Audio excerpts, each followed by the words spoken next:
Presented by Scott Lee Heating Company and Urban Chestnut Brewing Company on 101 ESPN.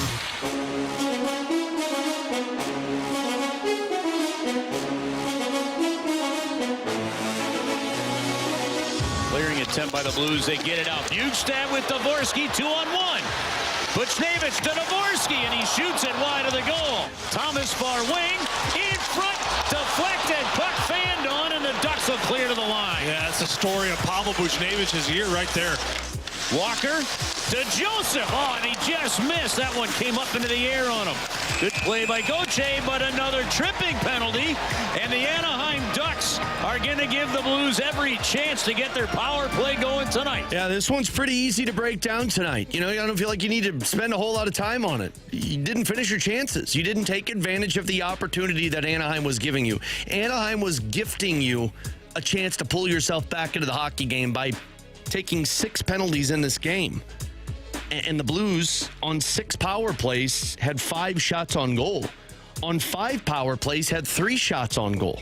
There were 3 of their 6 power plays tonight that they did not, or I'm sorry, 4 of their 6 power plays tonight that they did not have a shot on goal.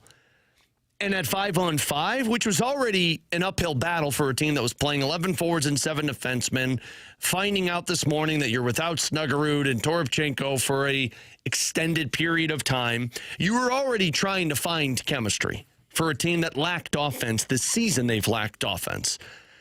And then coming into this one, you're lacking it, lacking chemistry. At 5-on-5, it's impossible for you to get going because of so many penalties being called, and your power play units were jacked up. Your power play unit takes Jimmy Snuggerud off of that number 1 unit, which makes you pluck somebody from the second unit to move up. So there was a lot of moving parts. And I know this sounds like I'm making excuses. I'm not. You didn't score. You didn't bury your chances against a Ville Husso who had an .840 save percentage coming into this one. So this one to me was pretty easy to break down. We'll hear from some of the players in the Blues locker room coming up in just a bit. We'll have Jim Montgomery's final thoughts on the post-game breakdown in his terms, and then we'll also have tonight's final look. But let's just dive right into it with tonight's Ted Drew's 3 takeaways. It's time for tonight's 3 takeaways. Let it snow. Presented by Ted Drew's Christmas Trees, where tradition tastes great and the holidays feel right at home. Look, we spent a lot of time talking in the pregame show about how good this defensive unit has been. And look, tonight, once again, I know they gave up 4 goals. It was an empty netter, but 3 even-strength goals. Since November 6th, 9th best in terms of goals allowed in the National Hockey League. The problem? They've scored the 5th fewest goals in the National Hockey League. On top of all of that, in terms of shots per game, 4th fewest in the National Hockey League. So the offense right now, I don't even know if I could say snake bit. They're struggling with finishing. They're struggling with finishers. I mean, you know, you hone in on the power play, which we'll isolate here in just a little bit. But overall for the team tonight, you know, you had 7 shot attempts from Pavel Buchnevich. I thought he had a good game. It's just he couldn't get the stick on the puck in the prime area. Jordan Kyrou had 10 shot attempts tonight, 3 on goal. Thought he had a good game. Did score the goal, had probably 2 or 3 other chances to find the back of the net. And then Robert Thomas tonight, 6 shot attempts with 2 on goal. That's a really good game by him. He's typically one that doesn't shoot a whole lot. So overall, I thought the Blues took their shots. Now, I know they finished this game with 22 of them, which might not sound like a lot to you, but 22 shots on goal, and they had 8 high-danger scoring chances. They were there. They generated them.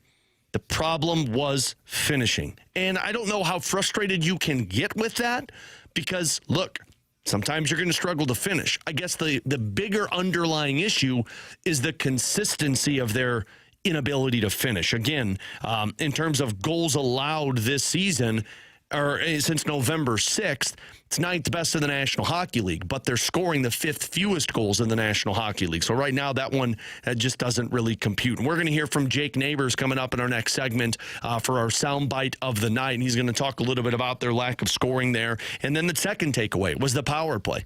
Ties into the first takeaway of finishing, but actually thought they had better scoring chances at 5-on-5 than what they had on the power play. And that's not a good thing. Curbs, I thought, said it best in his breakdown.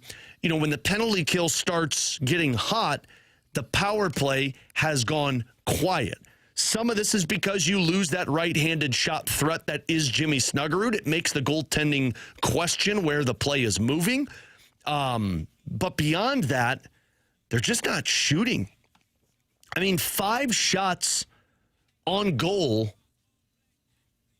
on 6 power plays. It's hard to fathom that. And like when you look through certain guys, Thomas with 1 shot, Dvorsky with 1 shot, Neighbors with 1 shot, Falk with a shot, Pavel Buchnevich with a shot. I think of those guys, because they had Sundqvist on one of those power play units. So Jake Neighbors, Justin Falk, Jake Neighbors and Justin Falk were on the second unit. Thomas, Dvorsky, Buchnevich were on the first unit. So on that first unit, Kyrou didn't have a shot on goal in the power play. Fowler didn't have a shot on goal in the power play. And then on that second unit, you also had Dylan Holloway, who didn't have a shot on goal in the power play. And I'll have to look up what the shot attempts were on the power play. But man, to walk away with 6 power play opportunities and 2 of them in a matter of 3 minutes in the third period when you were down by 2 goals, and then you had one of them towards the end of the second period where you were within a goal still, and then in the first period, you know, you had the chance to even up the score once again on that power play that carried over into the second period. So you heard Steve Ott mention it. It's just back to the drawing boards for guys that are, you know, fatigued, I guess I can say, from all of these attempts that aren't going into the back of the net. But there's nothing else you can do other than you pull your boots up and you go back to work and you try and hammer those opportunities home. And Jim Montgomery has said it before, those chances are going to go in the back of the net. But man, right now,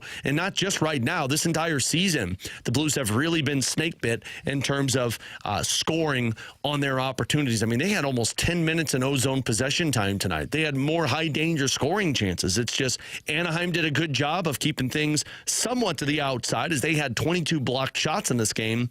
But more so than anything, their finishers aren't finishing right now. And when you pluck a Jimmy Snuggerud out of the lineup or a Pius Suter, who's a net front presence, that's a tough blow for this Blues team. And then the third takeaway comes to goaltending. And look, I'm not going to rag on the goaltending because I think the goaltending has been awesome in the month of November. Came into this with a .912 save percentage. But Jordan Binnington didn't make the saves for you in the first period. And look, that first one I think is tough because Fowler looked like he tipped that shot a little bit on the follow-through, which already makes it a little bit of a moving puck. But, man, watching the replay, it looked like Mayu went right across the crease as the puck was coming in, which are taking the goalie's eyes away from where that puck's going. And it looked like Binnington didn't really know where it was coming at that point. So that one, at least I can explain. That second one that Jim Montgomery pulled him on, that one was not Jordan Binnington. He was aggressive at the top of the crease, but he was far on the post. Maybe he was reading it differently. Maybe it moved a little different. It didn't look like it was tipped, but he was far post. The shot went wide post, and it just, the body language of it all looked like Binnington was uncertain of where the game was at, which is very odd for him. And seeing how upset he was afterwards was the other telling sign. Like, Jim Montgomery pulling him, you know, he mouthed a few things that wasn't happy that the Blues gave up 2 goals on 5 shots. But on one hand, I understand where Jim Montgomery is coming from on pulling him there because it's a 1-goal hockey game and you want to keep the team's momentum in it. And the goalie just didn't have it there, at least from the coach's perspective. But on the goalie's perspective, yeah, I'd be frustrated too. I mean, the first one, what are you supposed to do? If it's deflected and the eyes get taken away, and the second one, not a great shot, but you're 10 minutes into the hockey game and you hope that you can fight through that and come back. And we all know the ultimate competitor that Jordan Binnington is. I told Grant this during the broadcast. Man, December's been a rough month in the career of Jordan Binnington. This one stings a little bit. It's the 1st of December, and you don't want to just ride one goalie more so than the other. But It'll be interesting to hear what some of the players and what Jim Montgomery has to say in terms of pulling them, the frustration from Jordan Binnington, and then, obviously he's a pro's pro. Maybe he needed to calm down in the locker room after he was pulled, not being happy about it. Came back out at the start of the second period, was on the bench the rest of the way, so that wasn't an issue at that point. But look, you needed your goal. The reason you've been as good as you've been has been your goaltending. And you just didn't get the saves tonight from Jordan Binnington. Curbs made a good point. I didn't even really think about it. Part of me is surprised that they went to Binnington here. I know he's your number one, and you've played a lot of hockey 3 and 4, but, Hofer picked up that shutout win against Utah. Binnington played against Ottawa, and not saying Binnington didn't play well against Ottawa. He's up 25 of 28 to help them win, but Joel Hofer didn't see a lot of work in that game on Friday against Utah, only 18 shots. So, typically they reward goalies after a shutout like he did following the Buffalo Sabres game. You get a shutout, you don't have to do a lot of work. There was no travel. Would this have turned out differently if they started Hofer over Binnington? I don't know. The Blues still struggled to score goals in this one, so we're talking a 1-1 hockey game if Hofer's starting in this and the third period goes the way it did. The bigger issue here isn't the goaltending at all. The bigger issue here is the lack of finishing and the inability to score on the power play. That's, by the way, the Ted Drews 3 takeaways. We'll hear from Jim Montgomery on the other side, but let's hear a little from Jake Neighbors as we head down into the Blues locker room. The soundbite of the night is presented by Rocket Convenience Stores. Fuel your car and your daily cravings at Rocket Convenience Stores. Jake, why has it been just a struggle here lately offensively, just putting pucks in the net for you guys? Yeah, if I had an answer, I'd we'd be scoring goals. So it's, it's obviously frustrating, but I think guys are trying to do the right thing. Try and get guys inside and pucks the net. And I think throughout a season, you're going to have stretches where you're going to struggle to score, and you're going to have stretches where you score a lot. So for us, we just got to keep our noses down and keep working, keep trying to get to that net and create. Do you feel like you are creating, though? Any opportunity? Yeah, I feel like there's looks. Yeah, there's looks. There's definitely, we're getting chances, and obviously not doing a great job of finishing on them right now, and that's something that we can improve upon as well. Is when we do get our looks, we got to bear down and finish them, and that's just, it's easier said than done, but that's what needs to be done. So, Jake, when you guys allowed 2 goals early, how does that affect the overall, just trying to get into the game? Yeah, I would say, it's obviously difficult. You never want to start down 2-0 or anything like that, but you're going to go through adversity throughout a season, throughout a game, and I thought how we reacted to it today was pretty positive. The energy on the bench stayed there, continued to try to go north and play our game and try and will our way back into that one. So, where I think earlier in the year might have been a little flatter, a little less energy, but guys were up to the challenge, and I thought we competed and tried. What did you think of the power play? Why weren't you guys able to capitalize, you think? Yeah, I think early, just not executing well enough to our game plan, and kind of allowed them to pressure us, weren't supporting close enough and giving each other, little outs that kind of settled down the penalty kill. So obviously we got to converge to the net more shots and, having more bodies there. But I thought in the third there was a little more desperation on our couple power plays we had there. And but you got to have that desperation every single time you go over the boards. When Hope came in, he was really great. He's really on a good run right now, isn't he? Yeah, absolutely. He's confident in who he is, and we're confident in both of them, I think. They know that when they're in the pipes, they got to do a job the same as any other guy. So, Hope, and he's always ready when he's backing up, and did a really good job there. Jake, how do you look at the homestand overall? Yeah, pretty good. All things considered, I think we would have liked to end on a high note, obviously, but there's a lot of positive things to build on, the past couple games and even tonight. So for us, it's, getting in the video room tomorrow, dissecting what we did well, what we didn't do well, and, take this good homestand, have a little bit of confidence with it, and hit the road running here. What are some of those positives that you guys felt like you did well this homestand? Yeah, I think just building a little bit more of an identity, I think. We're getting much more stingy defensively, not allowing a lot. And, offensively, there definitely are looks, and they're coming. Like I said, we're just not finishing them right now. But we will, and I'm confident we will. We got the group in here that we can score, and we've shown that. But just fighting it a little bit right now. But I think, like I said, that identity piece and, the structure is coming along really nicely. And you can tell guys are more connected out there. And, it feels a lot more easier to play and a little more flow to the game. And I think we just keep building, we're going to keep getting better. Jake, you mentioned the energy on the bench after going down with 2 goals in the first there. How much does the bench pick up on Binnington's exit and then kind of the fire he shows there? Yeah, we know what Benner's about, and he's competitive, and he wants to play, wants to compete, and be with his teammates, and that's just who he is. So we see that fire in him, and it kind of lights the fire under our butts as well. That we got to get on our horses and get going, play for that guy, and play for Whole Foods going in. So that competitive spirit's what we love about Benner, and he's just being himself. There you go. That's Jake Neighbors. Very honest where the team is at. And, I know they're just words to a lot of people, but from their perspective, I get it. At some point, these chances are going to go in. And, I was just looking at this last season from the moment Jim Montgomery took over until December 25th when they hit that Christmas break. The Blues were averaging 2.4 goals allowed per game, 6th best in the National Hockey League. That was 15 games under Jim Montgomery.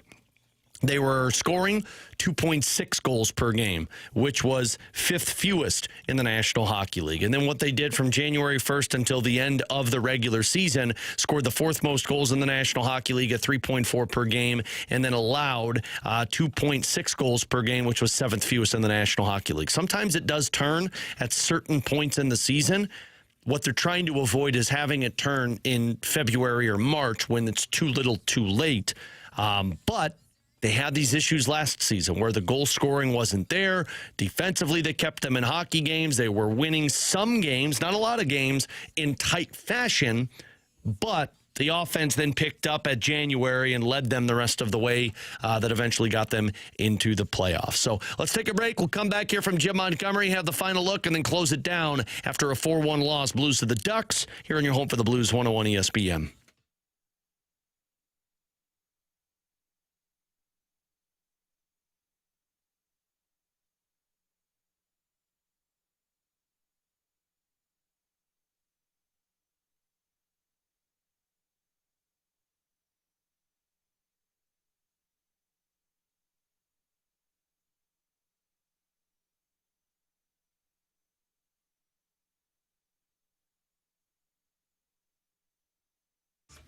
Alex Ferrario with you to talk about my friends out at Classic Air Care. As now we are into this frigid cold weather. That means that HVAC system, that furnace is going to have to be working in tip-top shape. Use the company that has been around since 1926, making people comfortable. Use the company that is out to help you and your family stay warm this winter season, and that's Classic Air Care. Use their maintenance agreement. I love using this. We're already kind of past that fall window to check that furnace, but you could still have them come out, check it out, clean it, make sure it's good to go for the rest of this winter, and they'll come out in the springtime, check it as well before the summer when that air conditioner turns on. The best part about it is when you're a part of that maintenance agreement, if issues pop up, you get priority scheduling with Classic Air Care. They've got 100 vans out on the road, which means they can get to you quick. They'll get back to you within 24 hours, and they can get out there as quick as their schedule allows you to, which with the 100 vans out there, they typically can get out there pretty quick. Also, they're doing a really cool thing with the St. Louis Food Bank. They're running a food drive this month, accepting donations, 3 main locations in Olivet, Afton, and O'Fallon.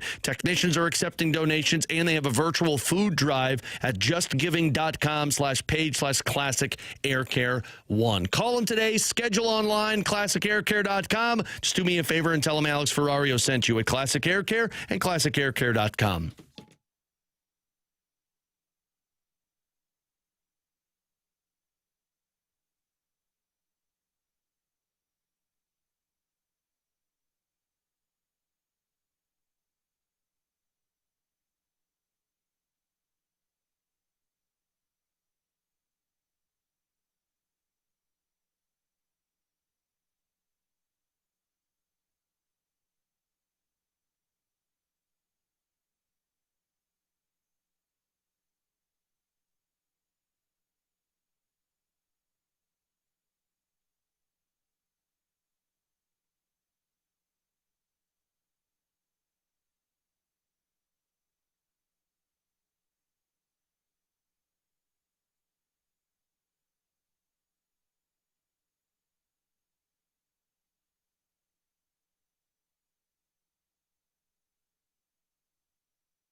time tonight here on the St. Louis Blues postgame show presented by First Community Credit Union. Together, or Scott Credit, or the First Community Credit Union postgame show. I'm all jumbled up right now after the Blues fall 4-1 to the Anaheim Ducks. Live up on our YouTube channel at 101 ESPN STL. You can also message me at 314-399-9646. Let's head back out to Enterprise Center for one final time and hear Jim Montgomery's final thoughts.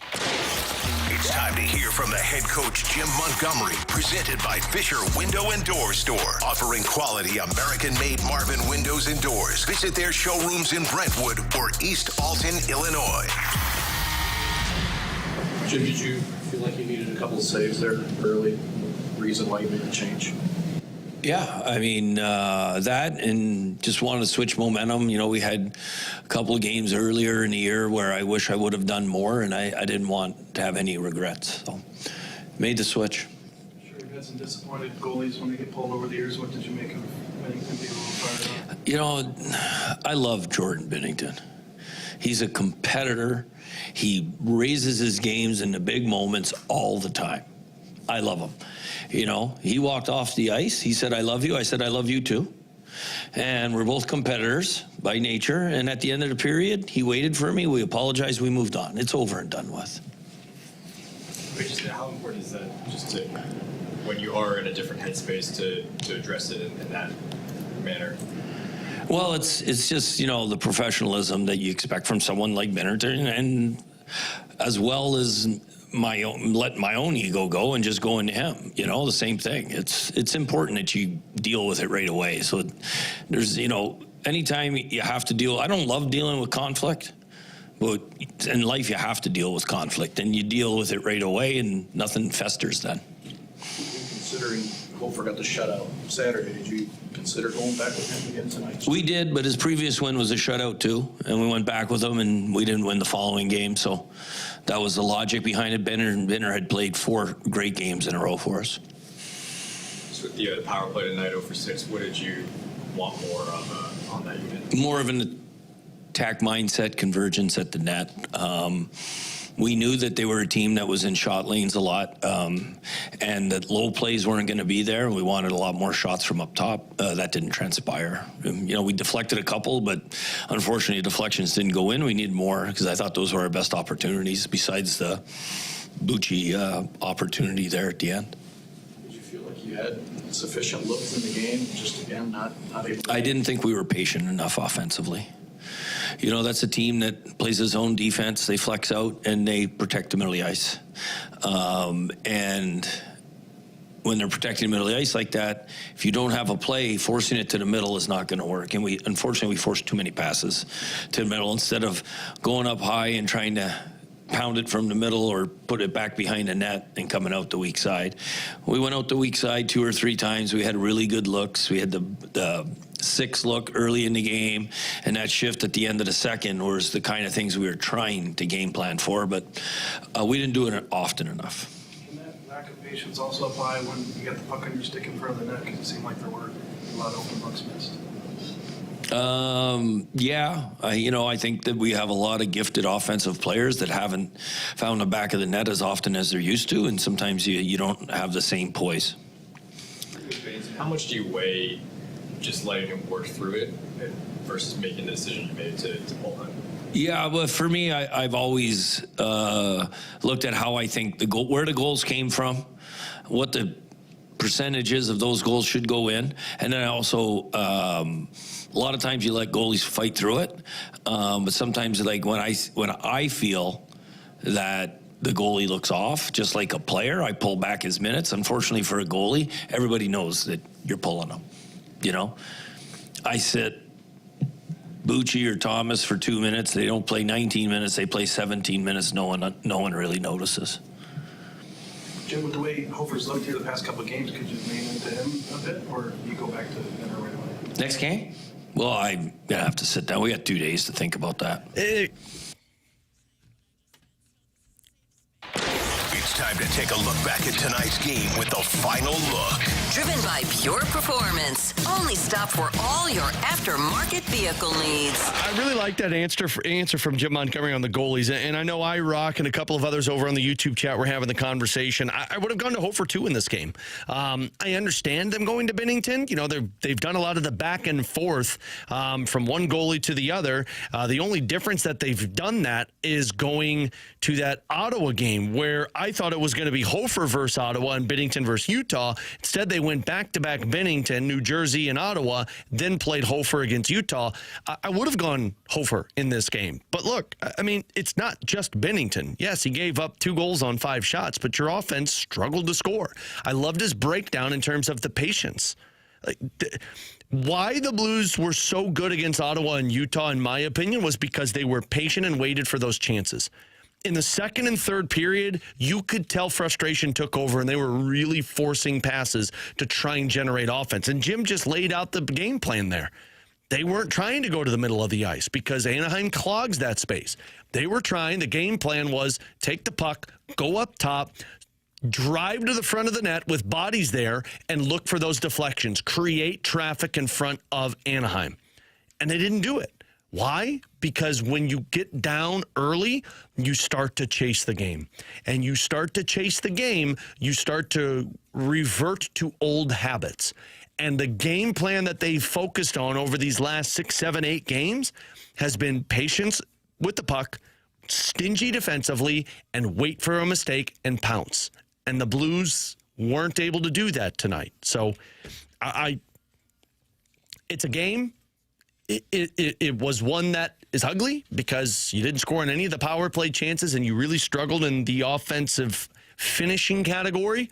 But as Curbs and Joey mentioned on the broadcast, 2 steps forward, 2 steps back was the narrative of this Blues team a lot early on. Can it be 2 steps forward, 1 step back, 3 steps forward? That's the goal that you're trying to accomplish. This one, step backwards. Moving forward, do you get Pius Suter back? You'll definitely go to 12 forwards and 6 defensemen now that Kaskamaki is with the team.